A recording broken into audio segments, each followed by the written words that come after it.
సుపరిపాలనలో తొలి అడుగు సందర్భంగా ఈరోజున కదిరి మున్సిపాలిటీలోని 33వ వార్డులో పూర్తిపల్లి ఏదైతే మొదటి నుంచి కూడా తెలుగుదేశం పార్టీకి పెట్టని కొట్టగా వస్తున్నటువంటి ప్రాంతం వీళ్ళ ఆదరాభిమానాలు కానీ వీళ్ళ ఆప్యాయత కానీ పార్టీ పట్ల వీళ్ళకు ఉన్నటువంటి విధేయత కానీ ఎప్పటికప్పుడు వాళ్ళని మేము మరింత గౌరవంగా మరింత బాధ్యతగా పనిచేసేటువంటి పరిస్థితులకు తీసుకుపోతూనే ఉంటాయి. ఈ రోజున జగన్మోహన్ రెడ్డి గారు నిన్నటి రోజున ప్రెస్ మీట్ పెట్టినాడు తెలుగులో. మొదటగా జగన్మోహన్ రెడ్డి తెలుగు నేర్చుకుంటే కొద్దిగా ఆంధ్ర రాష్ట్ర ప్రజలైనా సంతోషపడతారేమో ఎక్కడైనా బయట ఊర్లో ఉంటే. తెలుగు మాట్లాడడం రాదు ఆయనకి. తెలుగులో ఒక లైన్ చెప్పేస్తాడు. ఏం చెప్తాడంటే మా చెల్లి అంటున్నాడు ఆమె జెడ్పీ చైర్మన్. ఆమెను జాగ్రత్తగా ఉండమని హెచ్చరిస్తాను నేను. ఎందుకంటే ఆయన పెళ్ళిళ్ళకి అందరికీ వాళ్ళ నాయనగారినైనా చంపేస్తాడు, వాళ్ళ ఆస్తికన్నా లాక్కునేస్తాడు. ఆయన వారసత్వం కానీ ఆయన అడుగుజాడల్లో నడిచే వాళ్ళ నాయకులు అసలు వాడకూడని భాషలో వాళ్ళ చెల్లెలు వరుస ఉండే వాళ్ళని మాట్లాడతారు. అందుకే ఆమెకు హెచ్చరిస్తాడా, జగన్మోహన్ రెడ్డి చెల్లి అన్నాడంటే తల్లి నువ్వు చాలా జాగ్రత్తగా ఉండు, మీ భర్తను కూడా జాగ్రత్తగా ఉండమను, మీ తల్లిదండ్రులను జాగ్రత్తగా ఉండమను. ఎందుకంటే నిన్నటి రోజునే మళ్ళీ ఒకసారి గతంలో కూడా మీ ద్వారా తెలియజెప్పినాను ప్రజలకి. మర్రెడ్డి సునీతారెడ్డి గారు ఎవరైతే వైఎస్ వివేకానంద రెడ్డి గారి కూతురున్నారు, గతంలో ఒక లెటర్ రాసింది శాసనసభ్యులకు అందరికీ కూడా. మా తండ్రి యొక్క హత్య ఉదంతం ఏదైతే ఉందో విచారణలో జాప్యం జరుగుతోంది. Justice delayed is justice denied. ఆలస్యమైండేది తిరస్కరింపబడినట్లు ఆలోచన చేయాల్సి వస్తుంది.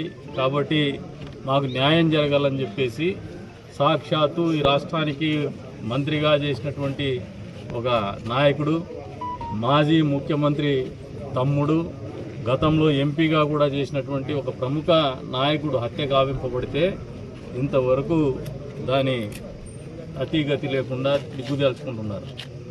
రకరకాలుగా జగన్మోహన్ రెడ్డి చెల్లెని కూడా చూడకుండా, చెల్లి తండ్రిని చూడకుండా, ఆయన పిన తండ్రిని కూడా చూడకుండా, బావి వరుసలు కూడా లేకుండా రాజకీయ లబ్ధి కోసం మన కదిరిలో గొడ్డలు కొని ఆ గొడ్డలతో హత్య చేసినటువంటి పరిస్థితుల్ని మళ్ళీ అందరికీ కూడా ఒకసారి వల్లవేసేటువంటి పరిస్థితులు ఉన్నాయి. ఈరోజున ఆడవాళ్ళను గౌరవించేటువంటి గురించి మాట్లాడుతున్నాడు ఈయన. నిజంగా మీ చెల్లిని గతంలో చెప్పినారు మీ నాన్న ఉన్నప్పుడు, చట్టం తన పని తాను చేసుకుంటూ పోతుందని చెప్పేసి, ఎవరిని ఉపేక్షించదని చెప్పేసి. అసెంబ్లీ వేదికగా వైఎస్ రాజశేఖర రెడ్డి గారు ముఖ్యమంత్రిగా ఉన్నప్పుడు ఒక హత్యోద్యంతం వస్తే, పరిటాల రవి గారి హత్యోద్యంతము, అందులో సిబిఐని వెంటనే ఆర్డర్ చేస్తున్నా అని చెప్పేసి సిబిఐ ద్వారా వాళ్ళ కొడుకు ఆయన బంగ్లాకు పిలిపించి ఎంక్వైరీ చేసినటువంటి పరిస్థితి. నిజంగా జగన్మోహన్ రెడ్డికి చిత్తశుద్ధి ఉంటే ఈ రోజున సిబిఐకి సహకరించమని చెప్పేసి కోరుతూ ఉన్నాం. అంతేకాకుండా మద్యం కుంభకోణంలో కూడా మీరు నిర్దోషి అని చెప్పి తేల్చుకునేటువంటి ప్రయత్నం చేయమని చెప్పేసి కూడా జగన్మోహన్ రెడ్డిని కోరుతా ఉన్నాం. ఎందుకంటే మీరు పదే పదే మేము తప్పు చేయలేదు కాబట్టి మేము దేనికి విచారణకు వెనుకాడమని చెప్పేసి మాట్లాడుతూ ఉంటారు. ఈ రోజున ఏదైతే మీ చెల్లెలు అందరికీ కూడా శాసనసభ్యులు 175 మంది, మీకు కూడా లెటర్ రాసి ఉంటుంది బహుశా, 175 మంది శాసనసభ్యులకు కూడా సునీతారెడ్డి గారు లెటర్ రాయడం జరిగింది. దానికైనా స్పందించు జగన్మోహన్ రెడ్డి. ఆమె రెండో దఫా ఈ సంవత్సర కాలంలో రెండో దఫా లెటర్ రాసింది కొత్తగా ఎన్నికైనటువంటి శాసనసభలో సభ్యులకు. మరి ఆమె అరణ్య రోధాన్ని మీకు ఆలకించడం లేదా జగన్మోహన్ రెడ్డి? మీ సొంత చెల్లి బజారుకి ఎక్కి అడుగుతా ఉంది, నా ఆస్తిని కూడా కాజేసినాడు, నన్ను కూడా మోసం చేసినాడని. ఆమె అరుపులు వినపడడం లేదా జగన్మోహన్ రెడ్డి? కేవలం రాజకీయంగా నీకు ఉపయోగపడతారంటే మాత్రమే వరుసలు కలుస్తాయి నీకు చెల్లి. జెడ్పీ చైర్మన్ బీసీ అయితేనే బీసీ అంటావు, ఎస్సీ అంటేనే ఎస్సీ అంటావు, ఎస్టీ అంటేనే ఎస్సీ అంటావు. ఏ ఒక్క కులానికి చెందినటువంటి వ్యక్తికైనా కూడా మామూలుగా హాని జరగకూడదు సమాజంలో. ఆ బాధ్యత ప్రభుత్వాలు చూసుకుంటుంది. మీరు ఒక కుట్ర చేసి ఆ కుట్రలో భాగంగా కారద్దాలు పలుగొట్టినారు, ఆ మీద దాడి చేసినారని చెప్పేసి ఒక కుట్రపూరితమైనటువంటి ఆలోచనతో రాజకీయ లబ్ధి పొందాలనే చేసినటువంటి ఆలోచనే కానీ మీరు చెప్తున్నట్టు పోలీస్ వ్యవస్థ గురించి చెప్తా ఉన్నారు. పాపం ధనుంజయ రెడ్డి గారు, ఇంకొక ఆయన, వాళ్ళిద్దరు కూడా చాలా అమాయకులు, చాలా నిష్కళంకులు అని చెప్పేసి. గడిచిన 5 సంవత్సరాల కాలంలో మీ ఆఫీస్ని అక్రమ వ్యాపారాలకు అడ్డాగా చేసి అక్రమ వ్యాపారాల నిర్వహణ చేసింది ఎవరు? ధనుంజయ రెడ్డి కాదా జగన్మోహన్ రెడ్డి? ఎవరికి తెలియదు అనుకుంటున్నారు మీరు? 100కు 100% ఐఏఎస్లు జైలుకు పంపించేటువంటి ఒక పద్ధతిని, ఐఏఎస్ని కేసుల్లో ఇరికించేటువంటి ఒక సాంప్రదాయాన్ని తెరలేపింది మీ తండ్రి హయాంలో. మీరు కాదా జగన్మోహన్ రెడ్డి? ఈ పాపం అంతా మీ తండ్రితో నీతో పాటు మీ తండ్రికి కూడా చెందుతుంది. ఈ రోజున మీ రొమ్మను పడినోళ్ళు అసలు కొత్త రకమైనటువంటి నేర ప్రవృత్తిని నేర్పించిండేదే వైఎస్ కుటుంబం. ఈ మాట ఎందుకు చెప్తున్నానంటే, క్రోనీ క్యాపిటలిజానికి నాంది పలికిండేది గాలి జనార్దన్ రెడ్డి హయాంలో వైఎంసీ గన్ల ద్వారా. అది కొత్త ఒరవడి. ఆ రోజుల్లో మీకు అధికారం వస్తే మీ తండ్రికి మొదటిసారి ముఖ్యమంత్రిగా అడ్డగోలుగా ఓఎంసీ వ్యవహారంలో డబ్బుల్ని దోచుకొని ఆ డబ్బులే మళ్ళీ రాజకీయాల్లో పెట్టుబడిగా పెట్టి పెద్ద స్థాయికి ఆర్థికంగా ఎదిగి తద్వారా మళ్ళీ రాజకీయంగా రెండోసారి ఎలక్షన్లు చేసుకొని మళ్ళీ దాని డబ్బుల్ని మళ్ళీ సంపాదించేసి కొల్లగొట్టేటువంటి కార్యక్రమాలు చేసిండే ఒక కొత్త పద్ధతిని, కొత్త ఒరవడిని ప్రజాస్వామ్యంలో, ప్రజాస్వామ్యంలో చొరబెట్టిండేదే వైఎస్ కుటుంబం. ఈ రోజున పలకడం రావడంలే, తెలుగు కూడా సంస్కరణలు అనేది మాట్లాడే కూడా రావడంలే ఆయనకి. ఎప్పుడైనా సంస్కారం ఉంటే కదా ఆయనకి సంస్కరణలని మాట్లాడడం వచ్చేకి, అది కూడా పలకదు ఆయనకి. ఈ రోజున ఆయన ఆలోచన విధానం అనేది పెడతామని పడుతూ ఉంది. ఒకవైపున సాక్షాత్తు 2 ముఖ్యమంత్రులు ఢిల్లీలో కేంద్ర జలవనరుల శాఖ మంత్రి దగ్గర కూర్చొని 2 రాష్ట్రాలకు మంచి జరగల్లా నదీ జలాల విషయంలో, నదీ జలాల పంపిణీ విషయంలో అని చెప్పేసి చర్చలు జరుపుతూ ఉంటే, ఈయన ఒక ఇంగ్లీష్ ఛానల్కి తెలుగుదైపోయింది పలకడం రాకుండా ఇంగ్లీష్ ఛానల్ పోయేసి చెప్తాడు 80,000 కోట్ల రూపాయలు వెచ్చించి బనకచెర్ల డ్యామ్ కడితే రేపు పొద్దున దానికి నికర జలాలు లేకపోతే, లేదు మిగులు జలాలు రాకపోతే అది డస్ట్బిన్లు వేసినట్టే అని చెప్పి చెప్తాడు. నిజంగా ప్రభుత్వాలకి అంత అవగాహన రాహిత్యంతో ఆలోచన చేస్తుందే? ఒకసారి ఆలోచన చేయమంటాడు. అంటే ఈ రాష్ట్రానికి మంచి జరగకూడదు. చంద్రబాబు నాయుడు హయాంలో అస్సలు జరగకూడదు. ఎందుకంటే చంద్రబాబు నాయుడు హయాంలో ఈ ప్రాంతం సస్యశ్యామలంగా విరాజిల్లబోతోంది, పోలవరం పూర్తి అవ్వబోతోంది.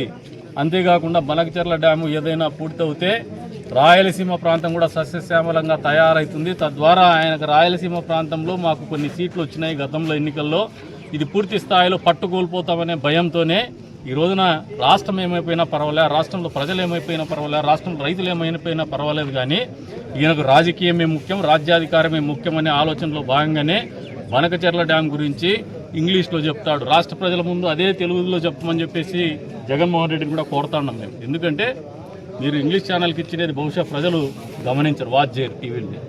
వాళ్ళ దృష్టిలోకి తీసుకొచ్చేటువంటి ప్రయత్నంలో భాగంగానే మేము కూడా చెప్తాను. వచ్చే రోజుల్లో దీన్ని పెద్దగా ఎత్తున క్యాంపెయిన్ మోడ్లు కూడా తీసుకుపోతాం. కాబట్టి జగన్మోహన్ రెడ్డి ఆలోచన విధానము ఇప్పటికైనా మారల్లా, తీరు మారల్లా. ప్రతిపక్ష హోదా లేదు. అయినా రాజకీయాల్లో గతంలో ముఖ్యమంత్రిగా మీ తండ్రి చేసినారు, మీరు చేసినారు. ఒక రాజకీయ పార్టీకి మీరు నాయకుడిగా ఉన్నారు. వచ్చే రోజుల్లో మళ్ళీ అధికారం కావాలనే ఆలోచనతో ఉన్నారు. ఏది విత్తితే అది మళ్ళీ మొలుస్తుంది అంటున్నాడు. ఖచ్చితంగా విత్తేదే మొలిచేది. ఎందుకంటే మేము మంచి విత్తుతున్నాం, సంక్షేమం ఇస్తున్నాం ప్రజలకి, అభివృద్ధిని ఇస్తున్నాం ప్రజలకి. ఖచ్చితంగా సంక్షేమము అభివృద్ధే మాకు శ్రీరామ రక్షగా నిలబడబోతోంది. జగన్మోహన్ రెడ్డి, నువ్వు ఆలోచన చేసినట్టు నీకు అధికారము రాదు. మళ్ళీ నువ్వు మమ్మల్ని ఏదో బెదిరిస్తా ఉన్నావు, మీరు పోలీసులను అడ్డం పెట్టుకొని చేస్తున్నారని చెప్పేసి. పోలీస్ వ్యవస్థను నిర్వీర్యం చేసింది మీరు. ఎందుకంటే కదిరి వేదికగానే మీకు ఒక ఛాలెంజ్ ఇస్తున్నా. ఒక సర్కిల్ ఇన్స్పెక్టర్, ఆఫ్టర్ ఆల్ ఒక సర్కిల్ ఇన్స్పెక్టర్ని జీప్ మీద ఎక్కి తొడగొట్టి మీసం తిప్పినా నువ్వు కొనసాగించినావు ఆ రోజుల్లో. అంటే నీ ఉద్దేశం ఏంటి? ఆ రోజున ప్రతిపక్షంలో ఉన్నటువంటి తెలుగుదేశం పార్టీ నాయకుల మీద అక్రమ కేసులు పెట్టింది మీరు కాదా? వ్యక్తిగతంగా నా మీదే 23 కేసులు పెట్టినారు, అక్రమ కేసులు. మేము ఎక్కడ వెరవలా. ఏ రోజైనా మమ్మల్ని రోడ్డు ఎక్కేసి ఈ రోజున నువ్వు తిరిగినట్టు ధర్నాలు చేయించే అవకాశం కల్పించినవా? ఎప్పుడు కల్పించలా మీరు. మేము రోడ్డు ఎక్కితే మా మీద కేసులు పెట్టినారు. ఇంటి నుంచి బయటకు అడుగు పెట్టాలంటే హౌస్ అరెస్ట్ చేసినారు. ప్రతిపక్షాల గొంతు నొక్కిండేది మీరు. ఈ రోజున మళ్ళీ మీకు స్వేచ్ఛనిచ్చినటువంటి ప్రభుత్వం చంద్రబాబు నాయుడు గారి నాయకత్వంలో ఉంది. కానీ మీరు దాన్ని దుర్వినియోగం చేసుకోవడానికి మళ్ళీ కుట్రలు పన్నుతుంటారు. ప్రజల్లో అశాంతిని నెలకొల్పేటువంటి విధానాలకు నాంది పలుకుతున్నారు, రెచ్చగొట్టేటువంటి విధానాలని అనుసరిస్తూ ఉన్నారు. తద్వారా ప్రజల్లో వైషమ్యాలు, మత విద్వేషాలను రెచ్చగొట్టల్లా, సమాజంలో అశాంతిని సృష్టించాలనే ఆలోచనతో, తద్వారా రాజకీయ లబ్ధి పొందాలనే ఆలోచనతోనే మీ ఆలోచన విధానం ఉంది. కానీ నిజంగా ప్రజల కష్టాల్ని గొంతుగా వినిపించాలనే ప్రయత్నం మీరు ఎక్కడ కూడా చేయడం లేదు జగన్మోహన్ రెడ్డి గారు. మీ ప్రతి ఆలోచనలో కూడా ఇమ్మీడియట్గా రాజ్యాధికారం రాలి. ఏముంది, కళ్ళు మూసుకొని తెరిస్తే 3 సంవత్సరాలు అయిపోతే మళ్ళీ నేను వస్తా అంటున్నాను. అంతేగాని ఈ ప్రజల కష్టాలు తీర్చల్లా, ప్రజల కష్టాలు తీర్చడంలో నేను విఫలమైనా అని చెప్పేసి ఆలోచన ఇప్పటికి కూడా జగన్మోహన్ రెడ్డిలో లేదు. ఆయనకి ఎప్పుడైతే ఒక మార్పు అనేది ఆలోచన వస్తుందో, తప్పు చేసినటువంటి ఆయన తప్పుల నుంచి నేర్చుకునేటువంటి ఆలోచన విధానంలో ఆయనకు మార్పు వస్తుందో, తప్పులు చేసినటువంటి తప్పుల్ని మళ్ళీ పునరావృతం కారని చెప్పేసి ప్రజలకు తెలియజెప్పి క్షమాపణ కోరితేనే రాజకీయాల్లో కొనసాగేటువంటి నైతిక హక్కు మీకుంది జగన్మోహన్ రెడ్డి. మిమ్మల్ని ప్రజలు క్షమించరు, ప్రజాక్షేత్రంలో ఆంధ్రప్రదేశ్ రాష్ట్ర ప్రజలు అస్సలు క్షమించరని చెప్పేసి జగన్మోహన్ రెడ్డిని హెచ్చరిస్తున్నాం. ఈ రోజున సుపరిపాలనలో తొలి అడుగు అనేది మీరు ఏదో చెప్పినారు, మమ్మల్ని అడ్డుకోలేకపోయినారు, ప్రజలు మంగళహారతులు ఇచ్చి మరీ పిలుస్తూ ఉన్నారు. తల్లికి వందనం ప్రజల జీవితాల్లో ఒక మంచిని నమ్మకాన్ని కలిగించింది, పెన్షన్లు ఒక పెద్ద నమ్మకాన్ని కల్పించింది. ఈ రోజున ప్రభుత్వం యొక్క అనుసరిస్తున్నటువంటి విధి విధానాలు కూడా ప్రజల్లో ఒక సంతోషాన్ని ఇస్తాను. మీరు ఏదైనా ఆశపడినటువంటి ఏది నెరవేరేటువంటి పరిస్థితి లేవు. అందుకనే మీలో ఫ్రస్ట్రేషన్ వచ్చింది. మా సుపరిపాలనలో తొలి అడుగేమీ ఆగల, నిరంతరంగా కొనసాగుతారు. మీరు ఆలోచన చేసినటువంటి మమ్మల్ని అడ్డుకోవాలా, లేదంటే ప్రజల్ని కన్ఫ్యూజ్ చేయాలని చెప్పేసి ఆలోచన చేసి డిజైన్ చేసినటువంటి రీకాల్ చంద్రబాబు మేనిఫెస్టో అని చెప్పేసి క్యూఆర్ కోడ్ పెట్టుకుంటే ఆ క్యూఆర్ కోడ్ మీ నాయకులు కూడా ఒత్తేటువంటి పరిస్థితిలో లేదు. ప్రజలు కాదు, మీ నాయకులు, మీ కార్యకర్తలు కూడా ఆ క్యూఆర్ కోడ్ని స్కాన్ చేసేటువంటి పరిస్థితులు లేరు. జగన్మోహన్ రెడ్డి, నువ్వు బటన్ నొత్తినావు కానీ మీ కార్యకర్తలు, నాయకులు మీ క్యూఆర్ కోడ్ని నొక్కి స్కాన్ చేసే పరిస్థితులు లేరు. ఇప్పటికైనా వాస్తవంలో బతకమని చెప్పేసి జగన్మోహన్ రెడ్డికి తెలియజెప్తున్నాం. సుపరిపాలన తొలి అడుగు అనేది సూపర్ డూపర్ హిట్. ఎందుకంటే మొదటి సంవత్సరంలో సూపర్ 6లో భాగంగా అమలు చేయాల్సినటువంటి హామీలు పెద్ద ఎత్తున అమలు చేస్తున్నారు. ప్రజలలో సంతోషం ఇచ్చే రకంగానే అమలు చేసినారు. మిగిలినటువంటి హామీలు కూడా ఏవైతే ఉన్నాయో ఆగస్టు 15న డేట్ ఇచ్చేసి, అదే రకంగా ఈ నెల కూడా అన్నదాత సుఖీభవకి డబ్బులు ఇచ్చేకి ఒక డేట్ అనౌన్స్ చేసినటువంటి పరిస్థితుల్లో మేమున్నాం. ఉద్యోగాల రూపకల్పన చేస్తున్నాం, పరిశ్రమలు తీసుకురాగలుగుతున్నాం, రాష్ట్ర అభివృద్ధికి ఆదాయ వనరులు పెంచేటువంటి పరిస్థితులకు పోతున్నాం, రాజధానిని పూర్తి చేస్తున్నాము. ఇవన్నీ కూడా మా అడుగులకి, తొలి అడుగుకి మంగళహారతలు పట్టేటువంటి పరిస్థితులు కల్పిస్తున్నాయి. జగన్మోహన్ రెడ్డి ఇప్పుడైనా కళ్ళు తెరుచుకోమని చెప్పేసి చెప్తాను.